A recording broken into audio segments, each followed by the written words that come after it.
မမြတ်ချင်နေအရင်မရှုံးဖို့တော့လိုတာပေါ့မမြတ်ချင်နေအရင်မရှုံးဖို့လိုတယ်ဒီနေမှာဘာကြောင့်ဒီစကားကိုပြောနေရသလဲဆိုတဲ့ကိစ္စကိုဘုန်းကြီးပြောခြင်းလို့ဘုန်းကြီးကအသက်32နှစ်ကြာမှဗုဒ္ဓဘာသာကိုလေ့လာရတာနော်ပထမမိဘတွေကိုယ်ွယ်တဲ့ဘာသာနဲ့ခရိယံဘာသာနဲ့ရောက်သွားခရိယံဘာသာနေပြီးတော့ဘယ်ဘာသာမှမကောင်းပါဘူးကောဆိုကွန်မြူနစ်ဖြစ်နေသေးတာအဲ့ဒါတက္ကသိုလ်မှာမဟာဝိဇ္ဇာရန်တက်တဲ့တစ်လျှောက်လုံးကွန်မြူနစ်ပဲအဲ့ဒါကွန်မြူနစ်စာပေပဲသိအထင်ကြီးတယ်လေ့လာလိုက်စမ်းတက္ကသိုလ်မှာဆရာဖြစ်လာတဲ့အခါကျတော့ပါမောက္ခလုပ်တဲ့လူကဗုဒ္ဓဘာသာနဲ့ပတ်သက်ပြီးကျမ်းကျမ်းရေးပေးခိုင်းတယ်သူကဗုဒ္ဓကိုကျင့်တရားနဲ့ပတ်သက်ပြီးသီလကံနဲ့ပတ်သက်ပြီး BA ပထမနေ့မှာပြထားမလို့တဲ့အဲ့ဒါကိုစာအုပ်ထုတ်ရေးပေးပါဘုန်းကြီးကဇာရေးဆရာဆိုတော့အဲ့ဒါခိုင်းတယ်ဘုန်းကြီးကပထမဘာတွေးလဲဒီပါမောက္ခငါ့ကိုကြောက်ချတာမသိဘူးကွာဘယ်နဲ့ဘာမှဗုဒ္ဓဘာသာနာဂန်သလုံးမသိတဲ့လူကိုစာအုပ်ထုတ်ရေးပေးပါဆိုတော့ကြောက်တွန်းနိုင်တူမနေဘူးလားတူနေတယ်လင်းငါရဲ့စိတ်ချမ်းသာဘူးနောက်တော့စဉ်းစားတယ်ငါဆရာဖြစ်လာပြီငါတပည့်တယောက်ကိုကြောက်ချခြင်းနဲ့စိတ်ကိုမှရှိသလားလို့ပြန်ပြီးကိုချင်းသာပြီးစဉ်းစားကြည့်တာပေါ့ငါမဟုတ်ဘူးငါမှမရှိဘူးဒါဆိုငါပါမောက္ခမှလည်းပဲငါ့ကိုကြောက်ချခြင်းနဲ့စိတ်တော့ရှိမှမဟုတ်ပါဘူးချီးမြှင့်ခြင်းလို့လုပ်တာဖြစ်နိုင်တယ်ဒါလို့ချီးမြှင့်ခြင်းလို့ဖြစ်ဘာဆိုဓမင်းစွမ်းတယ်လားကွာအစွမ်းပြစမ်းဆိုပြီးတော့တတ္တိပလစွမ်းထံမှကိုမပြမသိပြမသိတယ်ဆိုပြီးတော့ဒါဟုတ်မကဒေဝမှာမန္တဆရာတော်ဘုရားကြီးရေးဘူးအဲ့တော့ဒီနေရာမှာငါရဲ့ကိုစွန်းကိုစညံစွန်းညံစကိုသိကျင်လို့သူလုပ်တာအဲ့ဒါလို့ခံယူလိုက်ပြီးတော့ဘုန်းကြီးဗုဒ္ဓဘာသာကိုကဘာအေးမှာသွားပြီးတော့လေ့လာကံကောင်းကျင်တော့အဲ့ဒီအချိန်မှာ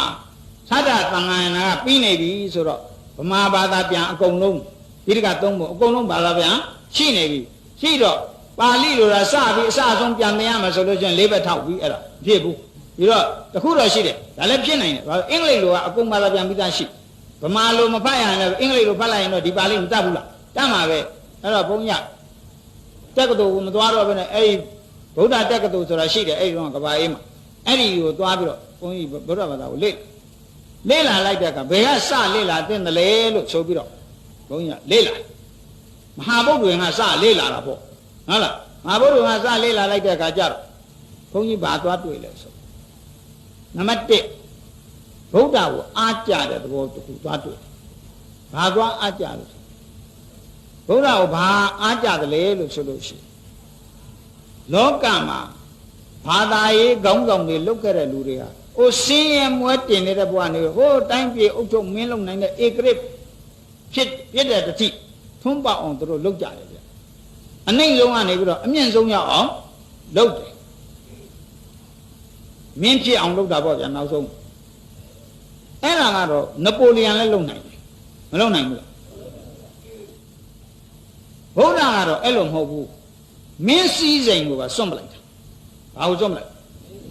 မင်းစည်းစိမ်ဆိုတာအာနာမင်းစည်းစိမ်မှာပါလေအာနာဘယ်လိုအာနာလို့ပထေကရိအာနာမဟုတ်ဘူးနော်စัจ java ရေမင်းဖြစ်မဲ့ပုဂ္ဂိုလ်ဒါဖြင့်ဒီစัจ java ရေမင်းတကလောကလုံးကိုအုပ်ချုပ်ရမယ်မင်းဖြစ်မဲ့မင်းစည်းစိမ်တွေကိုဘာလုပ်ပလိုက်စွန့်ပလိုက်တစ်ချက်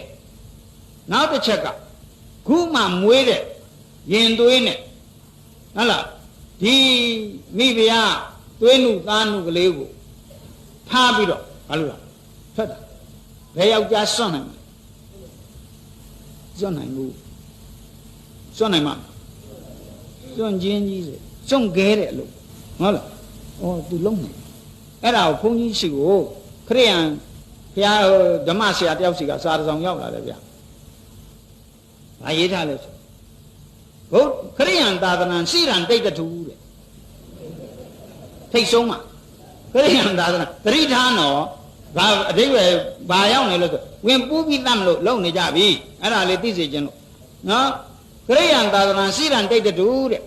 ဒါပထမဆုံးစာကြောင်းတခါတည်းအောက်ကမြင်းအနိကြီးတားထားတာပြီးတော့မှအောက်ကခရစ်နှစ်2005ခုနှစ်မှာတဲ့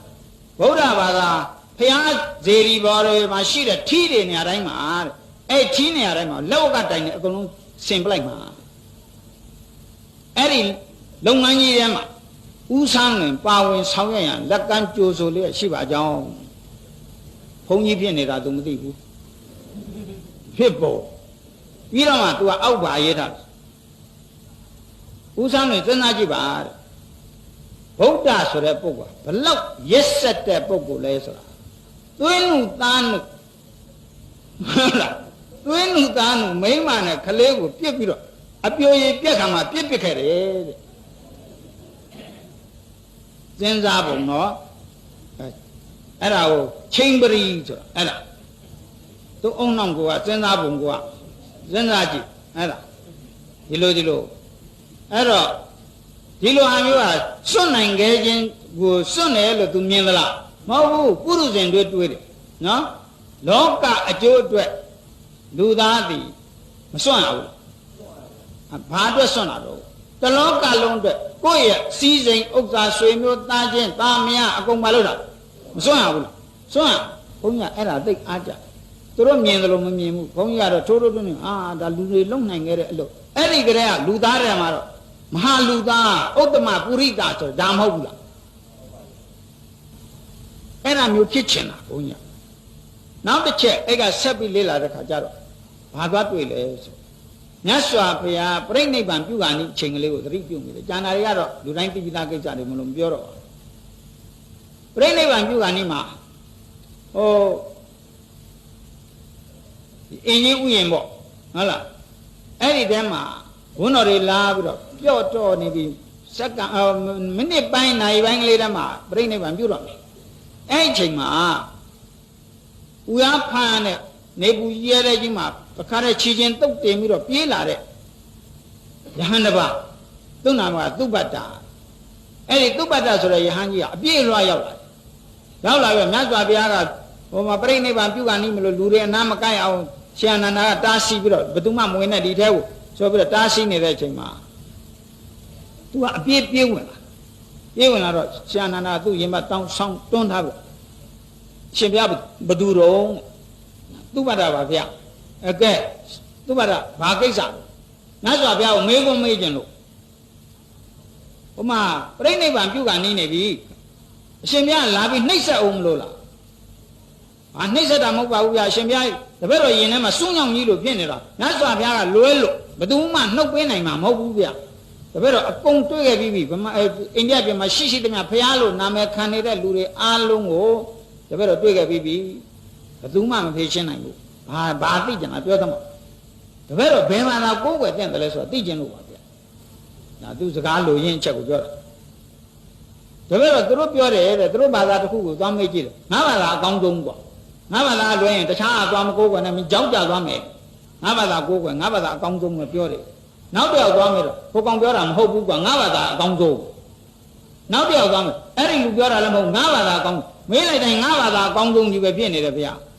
အခုလည်းသွားမေးကြည့်ပါခရိယံမေးလည်းသူဘာပြောငါဘာသာအကောင်းဆုံးမလားဘူးလားဟိန္ဒူသွားမေးရောဘာပြောငါတို့ဘာသာအကောင်းဆုံးမွတ်စလင်ကရောငါတို့ဘာသာအကောင်းဆုံးဂျူးဂျိန်းဘာသာသွားမေးငါတို့ဘာသာကောင်းဂျူးလူမျိုးတွေယေဝရီတွေကိုသွားမေးလဲသူတို့ဘာသာအကောင်းဆုံးပေါ့အဲ့ဒါတော့တဲ့တပည့်တော်စိတ်ထဲမှာဘယ်ဘာသာဟာအကောင်းဆုံးလဲဆိုရွေးရခက်သွားပြီဗျာဒီကိစ္စဘုရားမြတ်စွာဘုရားဘောဓမဗုဒ္ဓမှာလွဲလို့ဘယ်သူမှအပြေပေးနိုင်မယ်လို့တပည့်တော်စိတ်ထဲမထင်လို့အခုအပြေလွှားပြိဋိဘံမပြုတ်ခင်ကလေးအမိလာမေးတာသူကလည်းသူကိစ္စနဲ့သူဟုတ်လားဟိုမှာဘုရားသေးတာမသေးတာဘုရားပြိဋိဘံပြုတာမပြုတာငါနဲ့မဆိုင်ဘူးငါကိစ္စအရေးကြီးတယ်ရှင်အနန္ဒမဟုတ်ပါဘူးကလာလုံးတယ်ခင်ဗျာလာပြီးတော့ဒီမှာဘုရားကိုနှိမ့်ဆက်မှမကြမ်းနဲ့သွားအဲ့လိုအပြန်အလှန်ဖြစ်နေတဲ့စကားတွေကိုမြတ်စွာဘုရားကဟိုမှာဟုတ်လားခွေလေးပြောင်းဆက်နေရကနေကြားတယ်ဖြတ်တော်သောအတန်နဲ့အာနန္ဒာတဲ့လွတ်လိုက်ပါကွာသုဘတ္တဘာဖြစ်လို့ဒီလွတ်လိုက်ပါဒီသုဘတ္တကိုနောက်ဆုံးတာဝကအဖြစ်နဲ့သူကချုပ်ခဲ့ရမှာအဲ့ဒါကိုပြိဋိဘံမပြုတ်ပဲစောင့်နေတာဒီသုဘတ္တမချုပ်ပဲနဲ့သူကပြိဋိဘံပြုလို့မရသေးဘူးသူ့ရဲ့တာဝကဖြစ်နေတာကိုဒါဖြစ်ရင်အဲ့ဒီပုဂ္ဂိုလ်ကိုချုပ်ပြီးမှသူကပြိဋိဘံပြုရမှာမလို့သူ့လွတ်လိုက်ပါကွာမေးပါဟိုကအပြေးလွှတ်ပြေးလာပြီးဒူးတော့ထိုင်ပြီးတော့ကရှင်ဗျဟိုမှာဇောကန်နေတာကိုရှင်ဗျတပည့်တော်မေးပြစေဗျသူ့ဘာသာဖြည်းဖြည်းလုပ်ပါကွာငါပြိဋိဘံပြုတော့မှာချိန်ပိုင်းပဲလို့တော့မိနစ်ပိုင်းပဲစက္ကန့်ပဲအဲ့တော့တိုးရုံနဲ့လိုရင်းကလေးမေးစမ်းပါကွာမင်းရှေ့ကြီးတော့ရှောင်းပြောနေငါလည်းမင်းကိုအကြာကြီးစကားပြောနေကိုအချိန်ပြေးဘူးမင်းလည်းငါ့ကိုတိုးရုံနဲ့လိုရင်းပဲရှောက်တိုးရုံနဲ့လိုရင်းပဲရှောက်ဆိုရင်တော့တပည့်တော်မေးသမျှလူတွေကသူတို့ဘာသာအကောင်းဆုံးတွေပြောနေတယ်ဗျာဒါတော့ဘယ်ဘာသာကောင်းတယ်လဲဆိုတော့တပည့်တော်လည်းမဆုံးဖြတ်တတ်တော့ဘူး အရှင်ဘုရားပဲဆုံးဖြတ်ပေးပါဘယ်ဘာသာအကောင်းဆုံးလဲဆိုတော့ပြောပါဗျာရှင်ဘုရားကသဗ္ဗညုတဉာဏ်ရထားတဲ့ပုဂ္ဂိုလ်မလို့ဘယ်ဘာသာအကောင်းဆုံးဆိုတော့ပြောပါဆိုတော့ဘုန်းကြီးမယင်တမမှနဲ့ဗုဒ္ဓဘာများပြောမလဲပေါ့မဆောင်ပါဘူးလားသူ့ဘာသာကိုလည်းကျေးဇူးတင်ငါမေးကျင်တဲ့မေးခွန်းကိုဒီပုဂ္ဂိုလ်မေးတတ်လေခြင်းဘုန်းကြီးလည်းဘယ်ကိုယ်ကွယ်မှမသိဘူးပြည့်နေတဲ့အချိန်ကွန်မြူနစ်ဖြစ်နေတာကိုအတော်ပဲအဲ့တော့သူ့ဘာသာတော့ငါဆရာပဲကွာသူ့ကိုတော့ချီးကျူးရမှာပဲဗုဒ္ဓဖြေတဲ့အဖြေကိုဘုန်းကြီးယင်တမမှနဲ့စောင့်ကြည့်သူ့ဘာသာတဲ့ငါမှအချိန်မရှိဘူးတိုးတိုးနဲ့လိုရင်းမဲ့ပြောမယ်ကွာသူရှင်လိုရင်းမဲ့ပြောမယ်မင်းဘယ်ဘာသာပဲဖြစ်ဖြစ်လေ့လာကြည့်လိုက်ကွာအဲ့ဒီဘာသာထဲမှာမိမိကိုယ်ကိုမိမိထွတ်မြောက်အောင်လွတ်မြောက်အောင်လုပ်နိုင်တဲ့ထွက်ရလန်းတရားပါသလားလို့ကြည့်တဲ့။ဘာကြည့်ရမလဲ။ထွက်ရလန်းတရားပါသလားလို့ကြည့်ပါ။အဲ့ဒါသူများကိုအားကိုးရမလားကိုယ့်ကိုယ်ကိုထွတ်မြောက်အောင်လုပ်နိုင်ရမလား။ကိုယ့်ကိုယ်ကိုကယ်တင်နိုင်မဲ့ဒီစကားပါ။ကိုယ့်ကိုယ်ကိုကယ်တင်နိုင်မဲ့ထွက်ရလန်းတရားပါသလားလို့ကြည့်ပါ။အဲ့ဒီထွက်ရလန်းဆိုဒီကတခြားမဟုတ်ဘူးမက်ကင်၈ပါးတရားပဲ။ထွက်ရလန်းဆိုတာဘာပြောတာလဲ။မက်ကင်၈ပါးတရားပါသလားလို့ကြည့်ရှိလို့ရှိရင်ပါလို့ရှိရင်အဲ့ဒီဘာသာကိုယ်ွယ်ထိုက်တယ်လို့တော့မှတ်တော့ဒါမမှန်ဘူးလား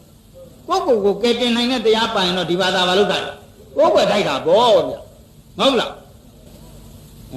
ဘုန်းကြီးအဖြေရပြီသူဘတ်တော့ဘယ်လိုနေလဲမသိဘုန်းကြီးကတော့ထခုံကျင်နေပြီဟာဟုတ်ပြီဟာအဲ့ဒါနဲ့ကဘာပေါ်မှာရှိသမျှဘာသာ7ခုအကြီးကျယ်ဆုံးတွေဟိုသေသေးမွှားမွှားလေးတွေထက်မနေတော့ဘူးတကယ်လူဦးရေအများဆုံးကိုယ်ဝယ်တဲ့ဘာသာတွေ7ခုရှိအဲ့ဒီ7ခုကိုဘုန်းကြီးထဲဝင်ပြင်ထွက်ခရစ်စီတွင်းကြလေ့လာတယ်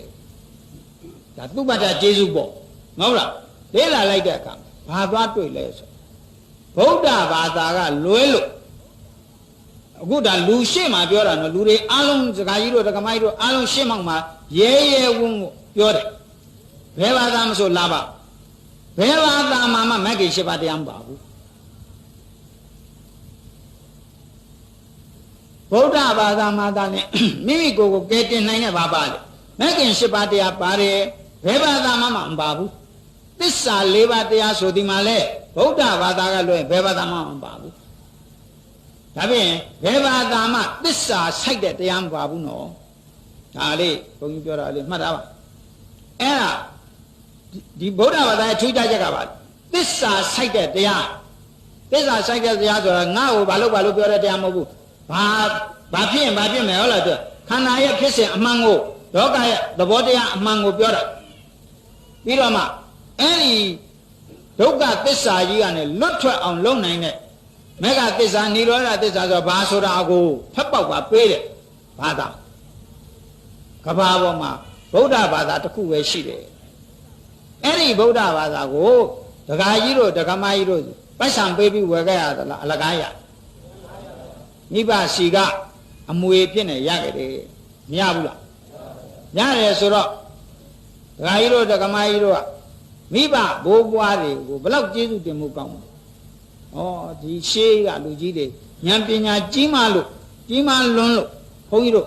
အလွယ်တကူနဲ့ဒီဘဝမှာဘာဝရဒီလောက်တန်ဖိုးကြီးမှတဲ့ဒီလောက်အဖိုးတန်တဲ့ဒီလောက်တန်ဖိုးမပြတ်နိုင်တဲ့ဘာသာတရားကိုမိဘဘိုးဘွားကြီးကမရခဲ့ဘူးလားမိဘဘိုးဘွားတွေကိုရောကျေးဇူးတင်မှုမကောင်းဘူးလားကောင်းတယ်တို့တော့ဒကာကြီးတို့ဒကမကြီးတို့ဗုဒ္ဓဘာသာတွေဘာဖြစ်နေသလဲဆိုပြန်ကြည့်လိုက်တော့ရထားတဲ့ကိုရထားတဲ့ဥစ္စာဤတန်နဲ့ဗရမ ्या မှမသိဘူး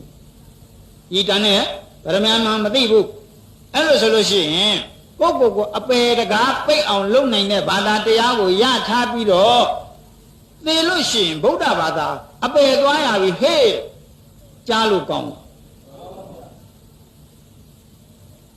အဲ့ဒါလို့ဗုဒ္ဓဘာသာအပေသွားနေရတယ်ဆိုလို့ရှိရင်ဝန်းနဲ့ကြေခွဲဖို့ကမကောင်းဘူးလားဘုရားမှာဗုဒ္ဓဘာသာရဲ့အရှုံးလားအမြတ်လားအပယ်မကျနိုင်တဲ့တရားကြီးကိုမိမိလက်ထဲမှာရထားရတော့ကိုယ့်ကိုယ်ဒီဆေးကိုမတောက်ပဲနဲ့ဒီယောဂကြောက်အောင်မကုပဲနဲ့အသေးခံသွားတယ်ဆိုရင်လိမ်မာတယ်လို့ဆိုမလားမိုက်တယ်လို့ဆိုမိုက်တယ်လို့ဆိုတာတဲ့ပို့ပြီးတော့ဘုန်းကြီးခံစားရတာကိုပြောနေကိုရှက်เสียကောင်းတယ်သူများဘာသာနဲ့နိုင်ဆိုသူများဘာသာမှာဒီတရားမရှိလို့အပယ်ကျတယ်နားထောင်ကောင်းသေးတယ်ဒီမှာတော့ကိုယ့်ကိုယ်အပယ်မကျနိုင်တဲ့တရားရှိရသားနဲ့မှဗုဒ္ဓဘာသာသိရင်အပယ်ကြီးပဲဟေးဆိုတော့ဒီစကားဟာ